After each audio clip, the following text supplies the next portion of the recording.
वसुंधरा news, आपल्या हक्काचे news channel. जुन्या राजवाडा पोलीस ठाणे हद्दीतील घरफोडी करणाऱ्या तिघा चोरट्यांना पकडून 2 घरफोडीचे गुन्हे उघडकीस।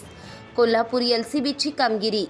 कोल्हापूर जिल्ह्यातील वाढत्या घरफोडी गुन्ह्यांना आळा घालण्यासाठी पोलीस अधीक्षक महेंद्र पंडित यांच्या मार्गदर्शनाखाली कोल्हापूर स्थानिक गुन्हे अन्वेषण शाखेच्या पथकाने महत्त्वाची कारवाई केली आहे। या कारवाईत 3 चोरट्यांना अटक करण्यात आली असून त्यांच्याकडून 2,02,000 रुपये किमतीचे सोन्या चांदीचे दागिने, रोख रक्कम, गॅस टॉकी, मोबाईल आणि ज्युपिटर मोपेड असा मुद्देमाल जप्त करण्यात आला आहे। पोलीस निरीक्षक रवींद्र कळमकर यांच्या नेतृत्वाखालील एलसीबी पथकाने तपासादरम्यान गोपनीय माहितीच्या आधारे निर्माण चौक कोल्हापूर येथे सापळा रचून राजकुमार वासिम मलिक वय 29, विपुल वासिम मलिक वय 26 आणि आदित्य भीमराव दिंडे वय 23 यांना अटक केली। त्यांच्याकडे केलेल्या अधिक चौकशीत त्यांनी जुन्या राजवाडा पोलीस ठाणे हद्दीतील 2 घरफोडी गुन्ह्यांची कबुली दिली आहे।